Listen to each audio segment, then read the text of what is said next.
All right, thanks for the information there, Carly. Well, tonight, new results to consider ahead of a key water vote. A study analyzing the Inner Harbor desal plant's impacts on our bays is showing that it would not be harmful. The first round of those results were presented this week to an advisory committee made up of Corpus Christi community members. Our Natalia Osuna spoke with some of those members and city leaders. And Natalia, what were some of the key takeaways from those findings?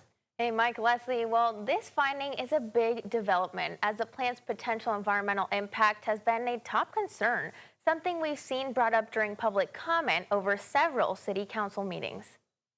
At Corpus Christi City Council meetings, the Inner Harbor desalination plant often takes center stage. Now, city leaders say an upcoming vote will determine whether it moves forward or not. June the 2nd is a very important date.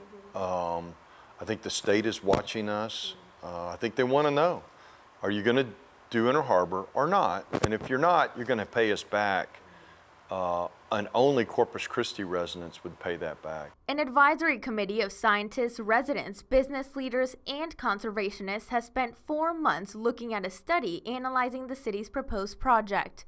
They're aiming to answer a question that many have posed if the brine released from the desal plant would harm Corpus Christi Bay and Nueces Bay. The output of that says that the plant is safe to the environment. David Loeb, owner of Landlord Resources, is on the committee. He says the results are clear on this side-by-side comparison. The left shows what the bays look like without the Inner Harbor desal plant, and the right shows what they look like with a plant running at full capacity. You literally look at them and you can't tell the difference. That's an easier way to convey the information than it is to hand somebody a 150-page report. Loeb says that participating in the committee helped turn him from being skeptical of the plant to supportive. Looking at some of the potential problems on some of the other projects, I think this plant is the best option from that standpoint, because we have spent more time and money understanding what those problems could be and mitigating them. Also on the committee, Jesse Gilbert with the Texas State Aquarium, who says he studied the bay's water for years as their animals use it daily. There's still a lot more analysis that needs to be done. I think interpretation of that data needs to be looked at ecologically, but I'm at least breathing a little bit of a sigh of relief that our operation would probably stay the same.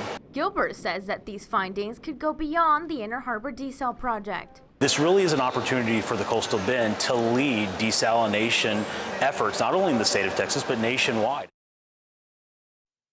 And City Council will vote on the project's design on June 2nd. Leslie, Mike.